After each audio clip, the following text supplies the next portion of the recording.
bien interesante sobre lo que es la construcción de la democracia finalmente, ¿no? Para lo que es México, y esto pues de la mano de prácticas a nivel latinoamericano.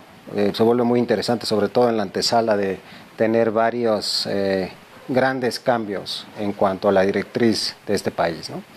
Después de una pausa, vamos a integrar una pequeña mesa de discusión desganada, como ustedes saben, y con algo de degustación de por medio para aligerar las cosas.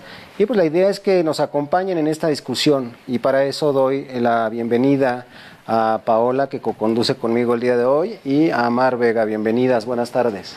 Hola, buenas tardes amigos. Qué bueno que nos acompañan el día de hoy. La idea entonces es comenzar contigo, Mar. Cuéntanos un poquito sobre tu organización, sobre cuáles son las motivaciones para su creación, cuánto tiempo en el aire y cuál es el impacto en tiempos tan contundentes como esta coyuntura electoral, ¿no? Bueno, antes que nada, Carlos, muchas gracias por la invitación al programa. Gracias, Paola. Bienvenida.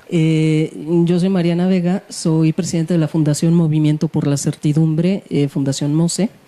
Nos constituimos desde 1994 y nos especializamos en construcción de ciudadanía, que es construcción de la democracia, participación ciudadana, reinserción social, cultura de la democracia y, desde luego, observación electoral. Del 94 para la fecha nos hemos especializado particularmente en observación, obviamente de todo el proceso electoral, desde que arranca hasta después de cuando se califica la elección, y también vigilamos a los cultos religiosos, que tenemos el orgullo de que somos la única organización mexicana que observa el actuar de los cultos religiosos en procesos electorales. Oye, entonces ahorita en la loca está. Totalmente, como nunca. Creo que ha sido la elección más complicada. Nos diste en temas de tiempo muy cultos valioso para de verdad, agenda súper llena. O sea, WhatsApp es así de, si no es urgente, deje mensaje. Sí, de plano, de verdad, se lo agradezco yo muchísimo, Marco. No, al contrario. Que se haya dado estos minutos de platicarnos esto tan importante en estos momentos, ¿no? Es importante también porque tocamos mucho el tema de la inclusión de las personas con discapacidad, de los indígenas, desde luego de las mujeres en todos los estratos sociales, pero particularmente de las personas con discapacidad, porque es un sector de la población que en materia electoral y en materia política están muy relegados, porque se entendería, o así lo ven muchos partidos políticos, que si tienes una discapacidad no tienes la capacidad para hacer política, ¿no? Claro. O para tomar decisiones legislativas o decisiones en política. Y tenemos desde el 2006 trabajando el tema de la inserción de las personas con discapacidad, de sus derechos político-electorales. En México firma en el 2005 la Convención de los Derechos de las Personas con Discapacidad de Naciones Unidas. Fue una propuesta de nuestro país, de hecho, y la firmaron 80 y tantos países. Y al día de hoy ya tiene un protocolo facultativo que vigila los derechos de las personas con discapacidad. Y mi fundación, MOCE, se centra mucho en el artículo 29, que tiene que ver con los derechos político-electorales de las personas con discapacidad. Particularmente en esta elección estamos trabajando el tema de cultura de la denuncia, que también son víctimas de delitos electorales. Se les agarra como banco para los programas sociales y se les condicionan y demás por el voto, y no hay los materiales para ellos en específico, en sistema braille, en aplicaciones móviles para las personas con discapacidad auditiva.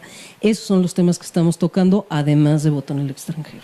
¿Cómo está nuestro país? Ahorita ya mencionabas un poco de un pequeño gran tema en donde se fue vanguardia, ¿no?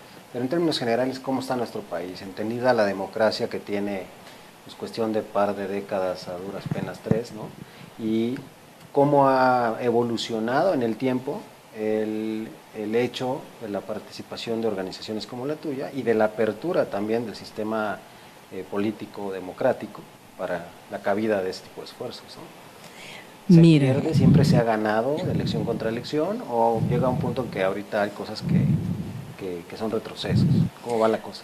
Mira, la verdad es que en el año 2000 México vivió una transformación político-electoral muy importante, Cuando se va el partido en el poder llega otro, y esta transición democrática abrió las puertas a muchos temas que habían estado, yo no quiero decir que olvidados, más bien como dormidos, como aletargados en México, ¿no?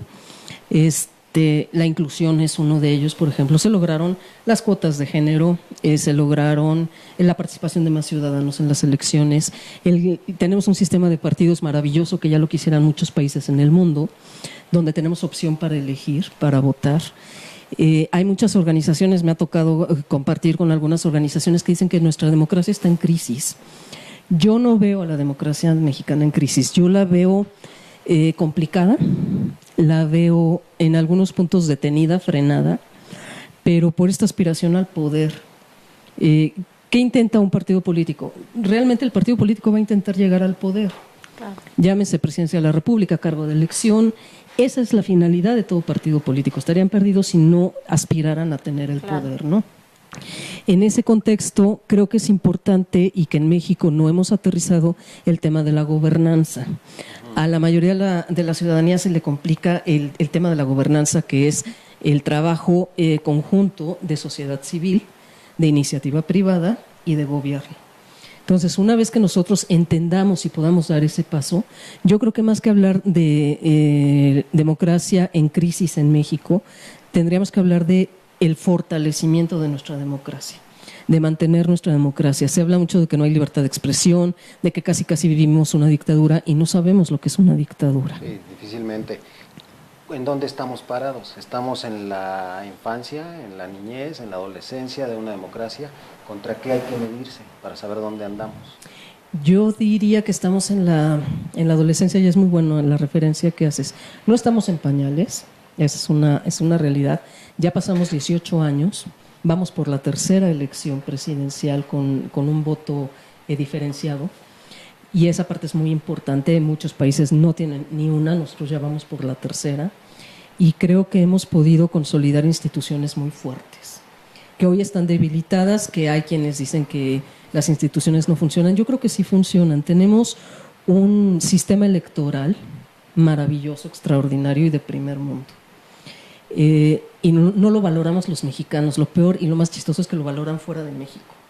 Los internacionales, países extranjeros, toman el modelo mexicano, y hablando en plata del Instituto Nacional Electoral, lo toman como un referente, pero los mexicanos no le damos la importancia que tiene.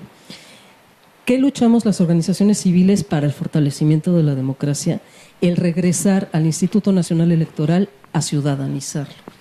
Nace desde la ciudadanía y nace como una institución electoral ciudadana, no política. Sin embargo, la han cooptado los partidos políticos. ¿Qué necesitaríamos conseguir? Y en eso estamos luchando tanto la Fundación MOSE como otras organizaciones, que ya les platicaré lo que es la Misión México Observa. Estamos luchando por volver a ciudadanizar, porque haya un espacio para la ciudadanía, para la sociedad civil organizada, dentro del Instituto Nacional Electoral, dentro del Consejo General, para que podamos nosotros también incidir como voces ciudadanas en las reformas electorales y en toda la construcción de la democracia en México. MOSE, una organización como MOSE, para nuestra audiencia, ¿qué es aquello? ¿Quién lo fondea? ¿De dónde? ¿Qué vive? ¿Cómo es que se opera? Yo voy a intervenir. ¿Es dinero nacional o consigues más del extranjero? Esa es una muy buena pregunta. Mira, en México está muy satanizada la sociedad civil. Se habla mucho, Pau, de que nos apoyan, no a MOSE, o sea, me refiero en general a las organizaciones civiles que hacemos construcción de ciudadanía, que si nos financia el INE, que si nos financian las instituciones electorales, que si nos financia el gobierno. Ojalá fuera así porque en otro aspecto, en el aspecto de negocios, aquí Carlos conoce un poco la historia de MOSE, del fondeo de la fundación. Es muy difícil. Es muy difícil que consigas fondos, porque aquí en México necesitas ser o donataria, una organización, una asociación civil donataria, o en su defecto contar con una serie de requisitos que te pide Indesol, Cedesol, el gobierno mexicano, para acceder a esos recursos. Hay muchísimo fondo internacional, pero a los internacionales, que son los que a final de cuentas te auditan junto con Hacienda, el dinero te viene muy etiquetado en los fondos. Entonces, si yo te digo voy a ocupar 10 pesos para hacer tal programa de educación cívica, Esos 10 pesos los tienes que ocupar para hacer educación cívica. No puedes agarrar un centavo y utilizarlo y lo voy a agarrar de aquí para pasarlo acá, para pagar una comida, para pagar... Y no lógicamente se puede, ¿no? fondean lo que quieren fondear. Exactamente, ¿no? Es únicamente así. Son fondos chiquitos, son fondos realmente muy chiquitos y la mayoría de las organizaciones civiles trabajamos con fondos propios. Yo, por ejemplo, tengo mi propio trabajo. Claro, que la fuerte, gente, ¿no? Los directivos de la fundación tienen sus propios trabajos. Tengo un consejo asesor en el que tengo el orgullo de que en algún momento le pregunté a Pau que si me haría el honor como escritora de ser parte de ese consejo asesor de la fundación. Y he tenido escritores muy importantes en el consejo asesor. Estaba René Avilés Favila, que en paz descanse. Estaba el cineasta Jaime Casillas, que en paz descanse también. Estaba el dramaturgo Víctor Hugo Rascón-Banda, que en paz descanse también. O sea que pero posicionando no estoy tan seguro de querer los entrar, postulados de la organización, ¿no? Dice, así ya no quiero. Lo más importante, una vez financiada, ¿quiénes son los usuarios de la labor de la organización y quiénes son los beneficiarios últimos? El beneficiario último buscamos que sea el ciudadano. El ciudadano, que pueden ser indígenas, pueden ser personas con discapacidad. Hicimos un trabajo muy bonito en conjunto con la organización La Cana, a quien ya les presentaré en algún momento. La Cana son un grupo de chicas que trabajan en reinserción social de mujeres privadas de la libertad. Hicimos programas de talleres para ellas. El año pasado fue un trabajo muy bonito, muy difícil, muy complicado, emocionalmente desgastante, pero también fue muy bonito y ellas fueron nuestras usuarias o nuestras beneficiarias finales. Okay. No damos dinero, no somos una organización que ofrece recursos económicos, sino más bien lo que hacemos es construir ciudadanía, es capacitación, son talleres, son pláticas y es enseñarle a los ciudadanos, a los indígenas, a las personas con discapacidad, a las mujeres privadas de la libertad, a los jóvenes. También hemos trabajado con empresarios, por cierto, de la importancia de participar, de la participación ciudadana en la vida pública de México. ¿Sabes qué pasa? Es muy valioso porque esta labor es el hilado fino de la democracia, ¿no? No son los grandes letrerotes, son los rincones, ¿no? Donde realmente se aporta mucho, mucho valor. Mira, estamos aquí con la audiencia.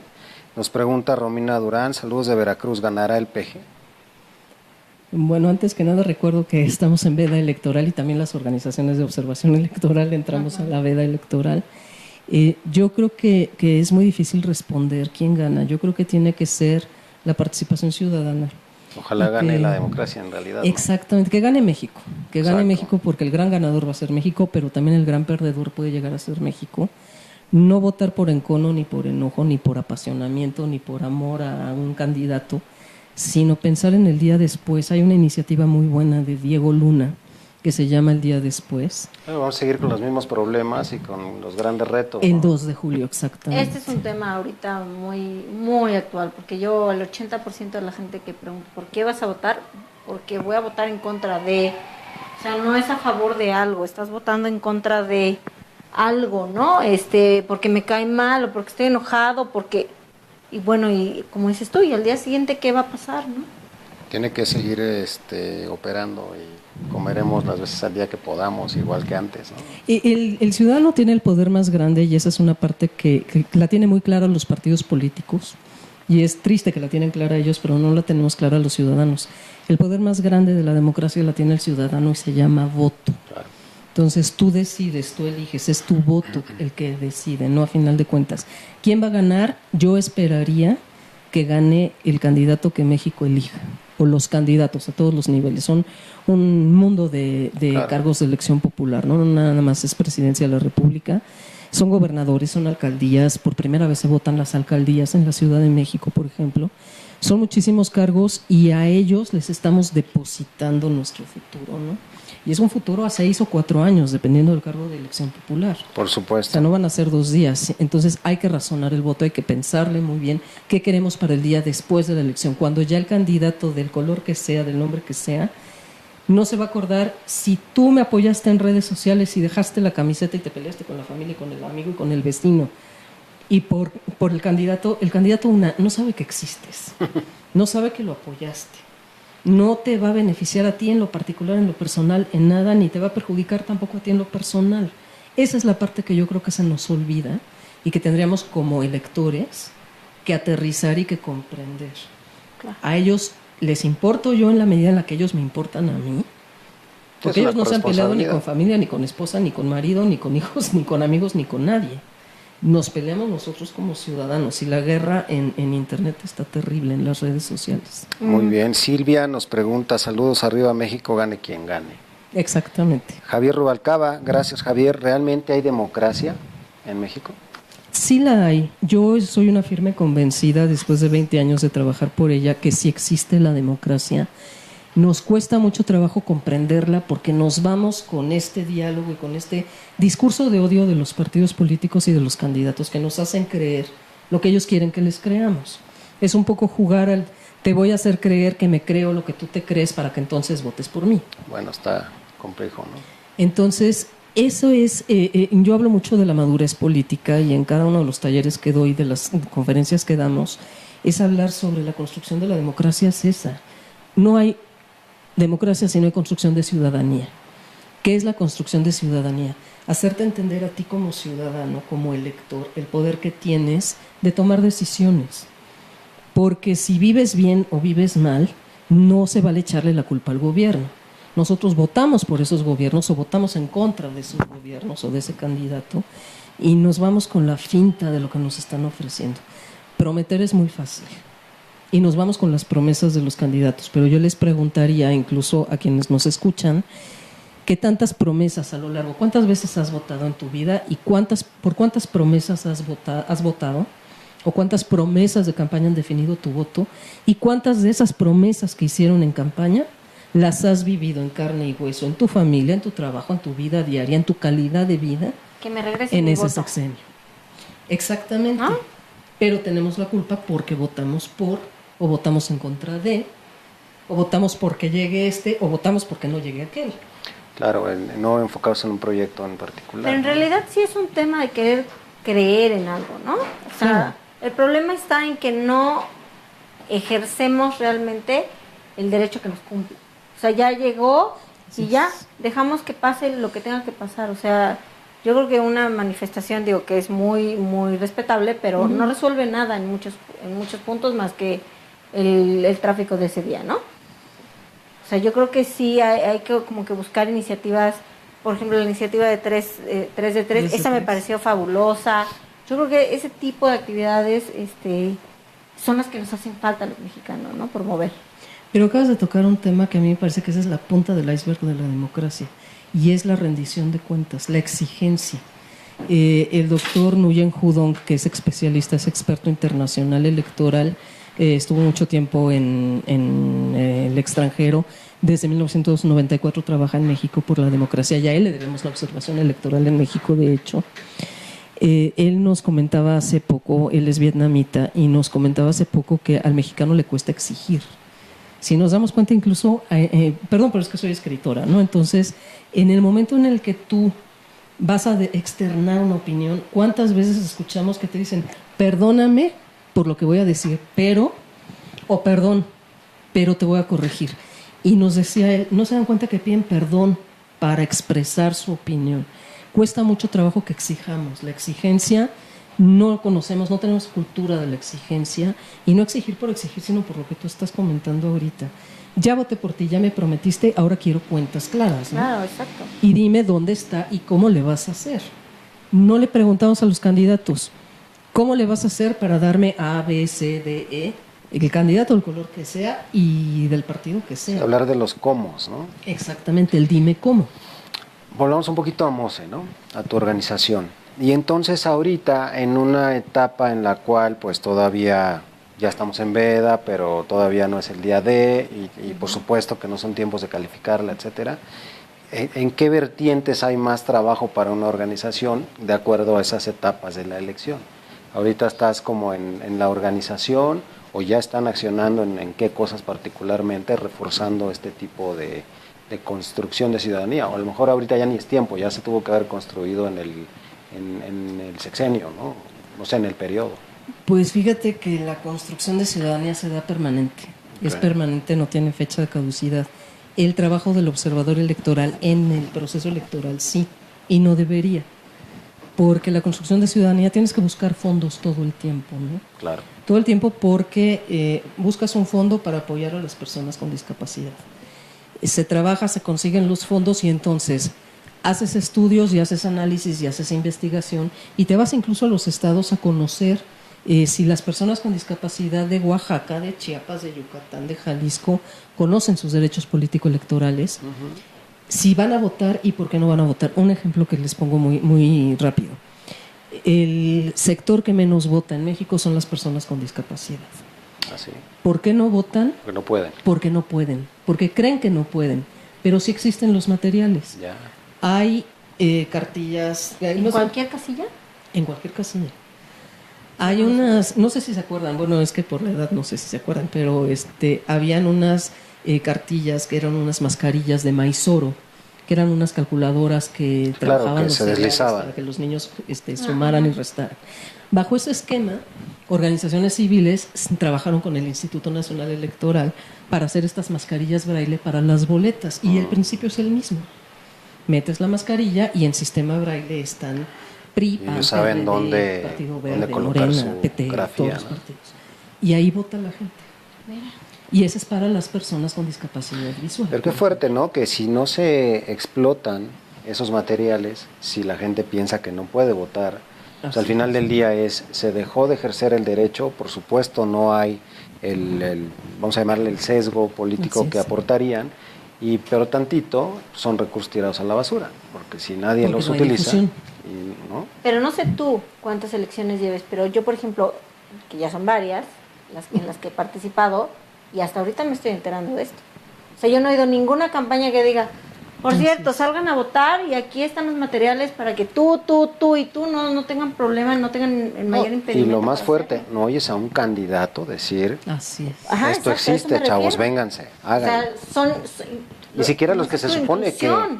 Hay que incluir. Ni siquiera a los que esa se gente. supone que arropan ese tipo de tendencia o de forma de pensar o de minoría, digamos, ¿no? Y las organizaciones civiles trabajamos mucho con las organizaciones con personas con discapacidad de atención, las asistencialistas, por ponerle de alguna manera.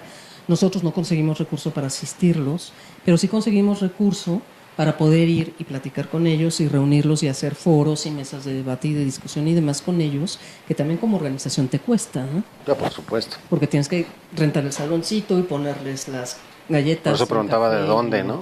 Lo fondeamos a través de pequeños fondos, generalmente son internacionales, Muy bien. que cuestan mucho trabajo y que además están muy acotados por Hacienda, ¿no? Es difícil, pero esa es parte de la construcción de ciudadanía. Igual trabajas con indígenas, bueno, en el caso de mi fundación MOSE, trabajas con indígenas, que trabajas con personas con discapacidad, que trabajamos con migrantes, que trabajamos con mujeres, que trabajamos con jóvenes, ¿no? No, bueno, por eso, qué bueno que estás aquí nos muchas dedicaste un gracias. tiempito. Samira Rueta, saludos desde el Perú, infinita suerte mi México, esperando sea lo mejor para ustedes. Gracias, Oye, te Samira. brincaste, Ramiro Fernández. Adelante. Dice, se habla de la democracia, pero la hay verdaderamente, es muy parecida a la anterior, ya la comentamos. Ya después viene... Leonel Sánchez dice, saludos México, arriba México, elecciones y partido de fútbol. Bueno, hay casos y cosas que son casi inseparables, ¿no? Pues es la Fútbol tercera y elección, política. fíjate, que nos toca con el Mundial al Es mismo cierto, tiempo. es cierto, y me consta, esa sí estuve también. Sí, exacto. Arturo Hernández, saludos a todos en el set, muy bien llevado el tema de su invitada, felicidades, muchas gracias Arturo. Gracias. ¿Quién ganará? Él ya México. sabes quién nos llevará a vivir como Venezuela.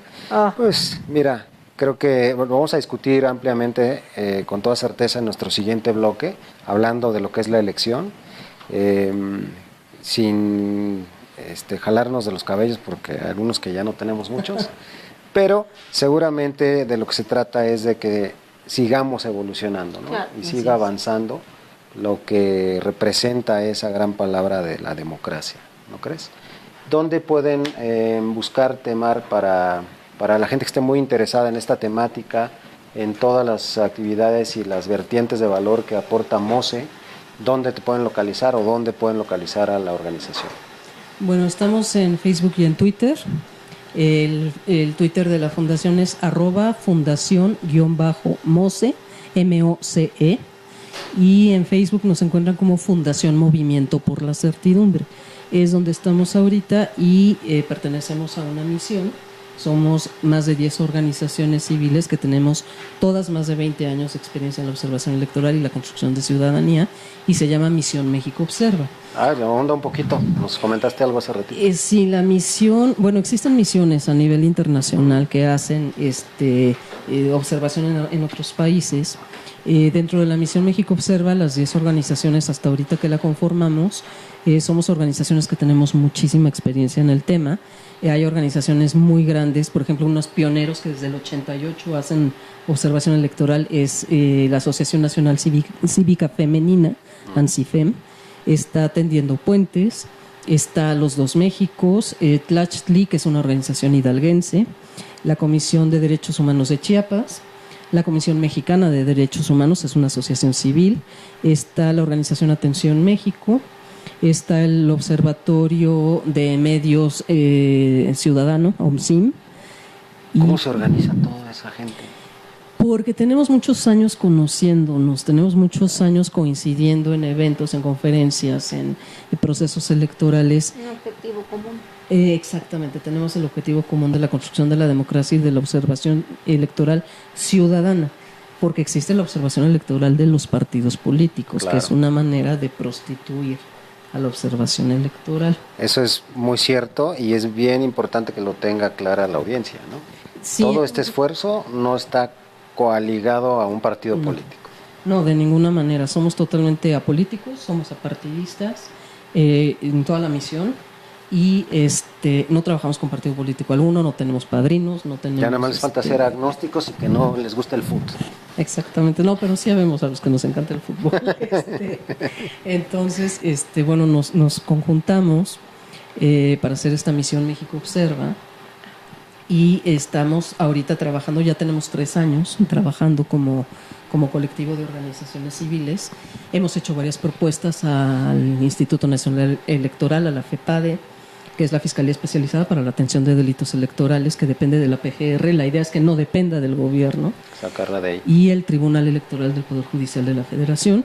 Trabajamos mucho con el Instituto Electoral de la Ciudad de México, que ellos han impulsado mucho la observación electoral ciudadana.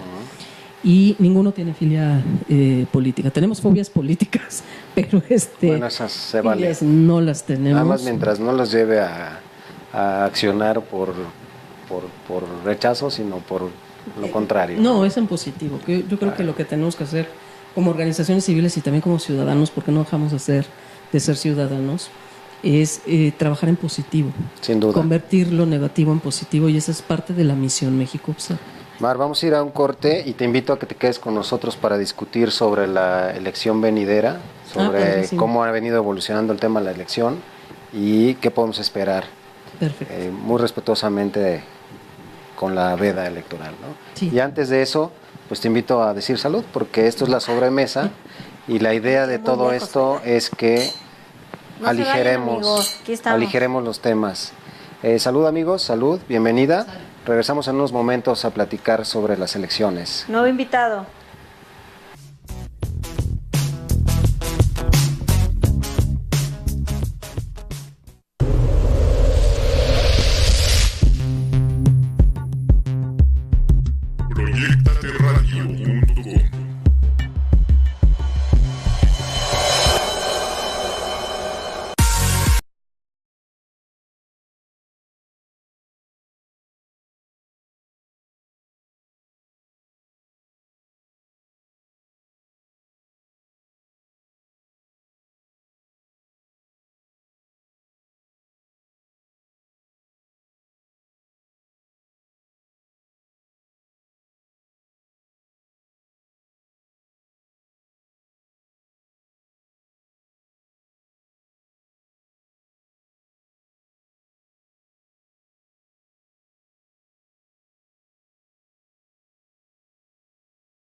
los Negocios, su programa para discutir el día de hoy especialmente sobre lo que es la dinámica de la elección venidera este fin de semana.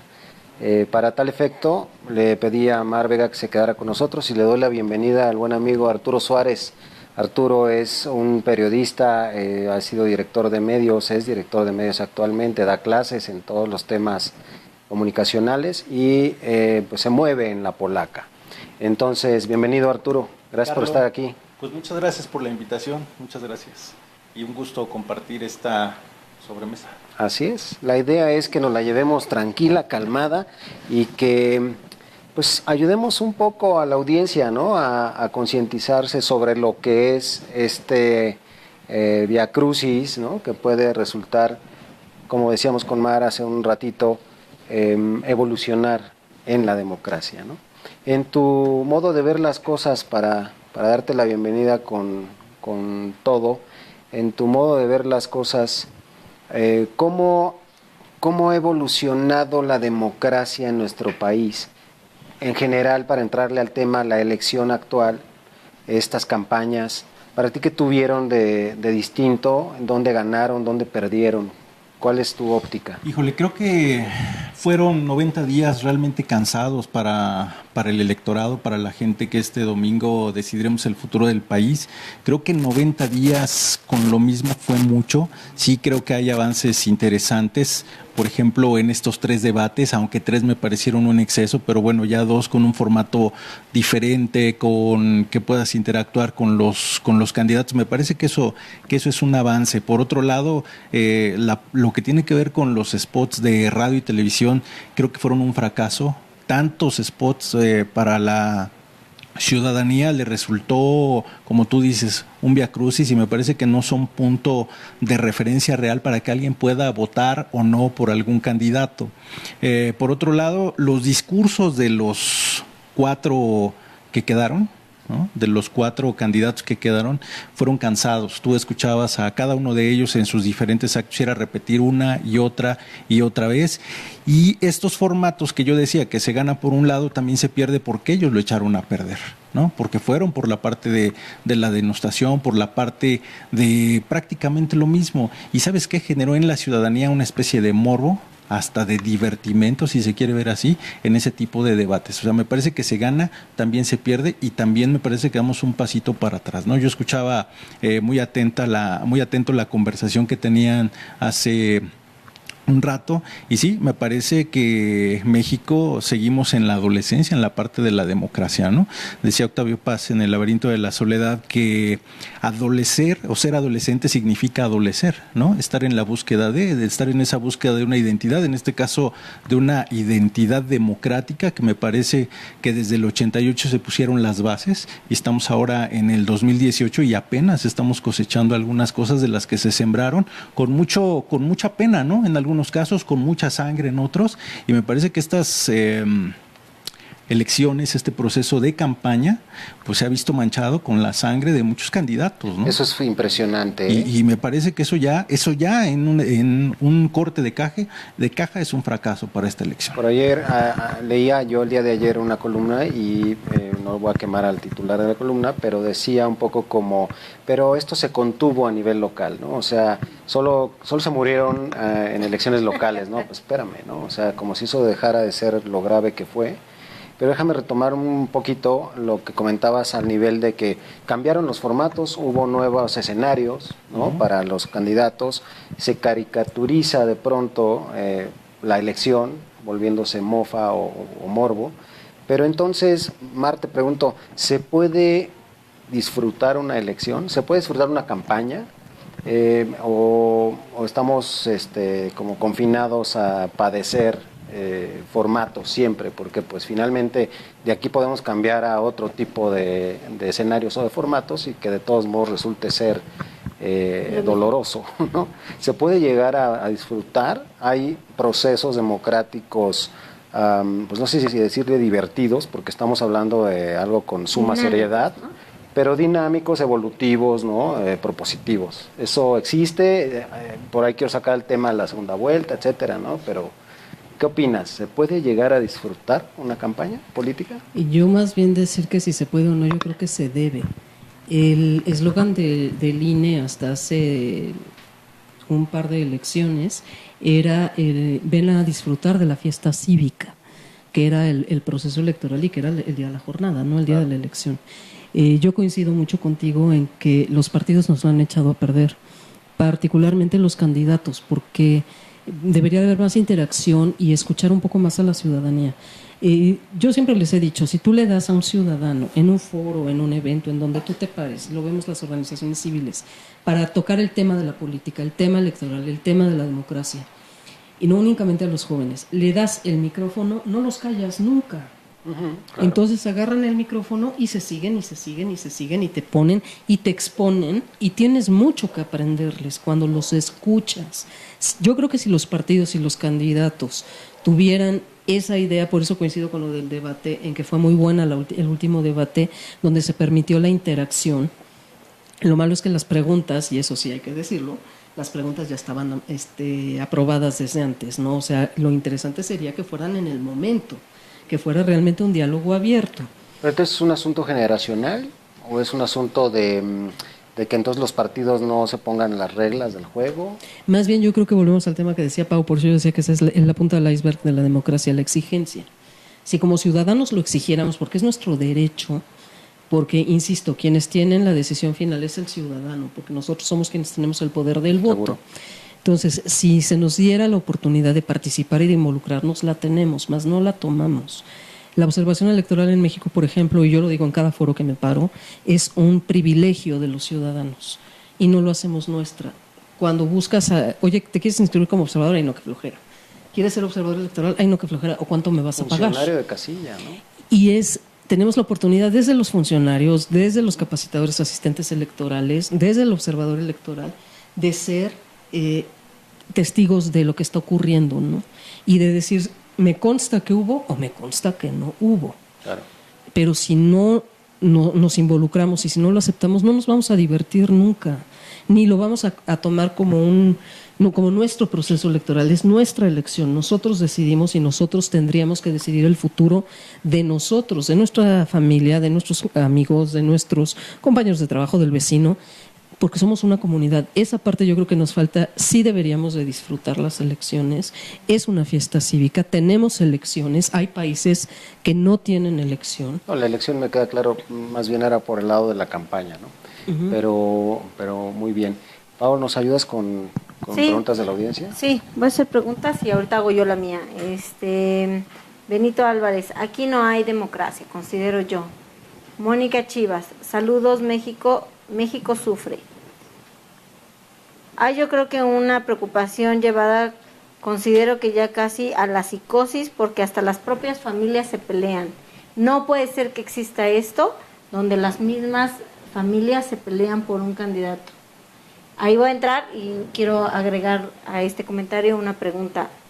Mucho de los temas por los que la gente se pelea, en realidad ni siquiera se conoce, porque hablan y defienden a alguien y en realidad no conocen sus propuestas, ¿no? Mucho es dejarse llevar por el resto de la gente que está a su alrededor, porque no hay, no tomas decisiones propias, ¿no? Y a lo que decías de los jóvenes, de que había que escucharlos, sí, siempre y cuando realmente sean elocuentes con lo que están pidiendo, porque yo he escuchado de cualquier tipo de generación, gente que habla y dices, de verdad estás hablando sin conocer del tema, ¿no? Y el problema es ese, cuando estás tomando una decisión sin conocerlo, ¿no? Pero entonces la ¿qué opinan democracia es ustedes? un dogma de fe, Arturo. Híjole, no creo que sea un dogma de fe. La política. Creo que se trabaja todos los días en la parte de tener una democracia firme, ¿no? Lo que tenemos ahí, la gente que nos dice que no hay democracia en el país, tenemos una democracia partidista, ¿no?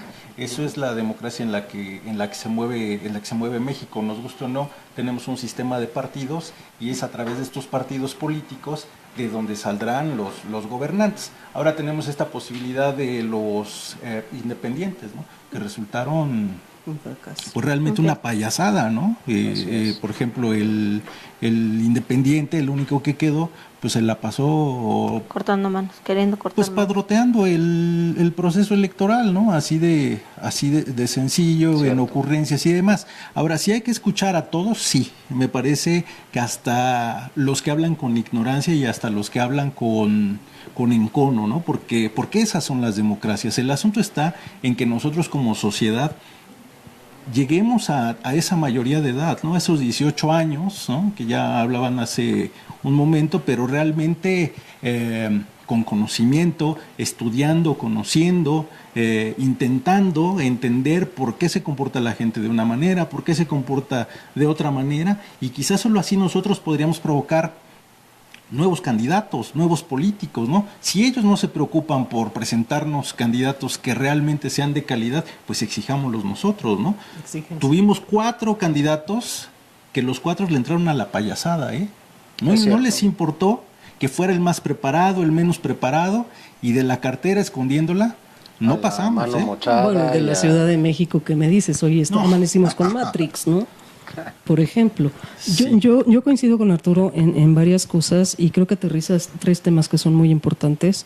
Uno es, derivado de la pregunta que hacías tú, Pau, el tema a mí no me gusta el tema el término de fake news, soy muy mexicana y además me gustan mucho las letras mexicanas, la desinformación o las informaciones falsas que circulan mucho en redes sociales. Yo creo que eso es parte de lo que provocó mucho el encono. Compartimos sin saber las fuentes, quién lo subió. Hay muchos bots, partido que diga que no maneja bots en internet y que no maneja en redes sociales para posicionar un tema o para tirar otro, pecaríamos de demasiada inocencia, ¿no? Me parece que ese es un tema muy importante y creo que tú lo manejas más que yo por medio de comunicación. Ha sido terrible la desinformación que han generado estas información falsa o fake news. El tema de lo de la votación a los 18 años. Hay propuestas ahorita muy serias y apunten fecha y hora. Vamos a bajar a los 16 años. Y esa es una cosa que está manejando muchísimo la autoridad electoral. Yo sí cuestionaría, ¿tenemos la madurez como sociedad para bajarnos de los 18 a los 16? ¿Realmente tenemos la madurez? Los jóvenes no votan. Discuten y opinan y dicen y tornan y cambian al mundo en redes. Pero lo importante sería que se cambiaran a la vida real, ¿no? Y que vayan con el voto a hacer valer lo que tanto dicen o lo que tanto critican en redes. Lo vimos en el Brexit, lo vimos en Colombia, lo vivimos en Estados Unidos, lo hemos vivido aquí. Los que menos votan, además de las personas con discapacidad, son los jóvenes. Entonces, votan de los 29 para arriba, y a los 29, perdón, pero ya no somos tan jovencitos a los 29. Entonces, son temas que yo creo que vale la pena comenzar a trabajar en ellos. Ahí me regreso al tema de construcción ciudadana, ¿no? Tiene que ser permanente. No es posible que aterrizamos al cuarto para el ratito en la elección y ya queremos cambiar todo lo que vimos que está mal y lo queremos cambiar hoy a 3 días de la elección, ¿no? Nos quedan unos cuantos minutos y no quiero dejar de preguntarles sobre segunda vuelta. ¿Será que logremos la segunda vuelta electoral en México en un periodo cercano siguiente? ¿Qué será más probable, que se vote a los 16 años o que pase una cosa así? Yo creo que estaremos viendo para el siguiente proceso electoral presidencial, dentro de 6 años, creo que sí estaremos viendo una segunda vuelta en el país. En algunos casos es muy importante y es definitoria, ¿no?, para aquellos indecisos, y no entrarle a esto de el famoso voto útil, que quién sabe si exista, ¿no? Realmente no podríamos tener certeza de que el famoso voto útil le pueda dar una victoria a alguien, o no, mejor vayamos a una segunda vuelta y ahí con papeletas, con conteos certeros, sabremos qué sucede, ¿no? ¿Dónde andan las democracias más avanzadas? ¿Dónde andan ya en votaciones electrónicas, en otro tipo de certezas? ¿Qué tiene que pasar, Mar, para que nosotros lleguemos a esos mecanismos que no permitan de pronto la transformación de los bots en realidades, ¿no?, de confrontación? Yo creo que tenemos que trabajar primero en la confianza, en recuperar la confianza en el sistema político, en el sistema electoral, en las instituciones electorales. Coincido con el tema de la segunda vuelta. Yo iría por la segunda vuelta. Me parece que sería muy, muy importante para dar certidumbre al resultado electoral, ¿no? Muy sano, exacto. Mentalmente también. Y la confianza. Resarcir otra vez la confianza en las instituciones. Tenemos un PREP muy sólido, tenemos un sistema electoral que muchos partidos, yo vengo ahorita de un encuentro con visitantes extranjeros y tú escuchas hablar a los colombianos, a los peruanos, a los argentinos, a los estadounidenses, lo que vienen y te dicen de tu sistema electoral y dices, qué orgullosa me debería de sentir. Y sin embargo es al revés. Entonces lo ven de fuera, no lo vemos nosotros. Si confiáramos otra vez en nuestro sistema electoral, en nuestro sistema político, podríamos transitar hacia una segunda vuelta y hacia muchas otras formas, la democracia directa, los plebiscitos, las consultas ciudadanas, todo este tipo de cosas, las vivimos en la Ciudad de México, no están a nivel nacional, deberían de ser a nivel nacional, y que realmente transitáramos a esa parte, ¿no? Pero para eso necesitamos madurez. Todo indica que eso va a ser exigible de la por la sociedad, para la sociedad. Exacto. Pero también cabe, ¿no?, que la sociedad se exija a sí misma. Pues yo creo que es fundamental, ¿no? Ya nada más para cerrar ese tema, yo diría que el árbitro de la contienda para el próximo fin de semana juega un papel fundamental, por supuesto, y de ello dependerá también que se regrese esa confianza a esa institución, ¿no? En términos futbolísticos, me parece que el árbitro no juega fútbol, pero es parte del juego. Correcto. Tiene que estar ahí. Sí, cumple un papel fundamental. Importantísimo. Sin él no se pone el juego, literal. Así es. Muy bien, pues quiero cerrar, nos queda un par de minutos. Invito a cada uno de ustedes que pues le dé un mensaje a nuestra audiencia, alguna recomendación general. No estamos hablando por quién votar, sino más bien de qué abona, ¿no? Rápidamente, 30 segundos, ¿qué abona a esta elección venidera, Mara?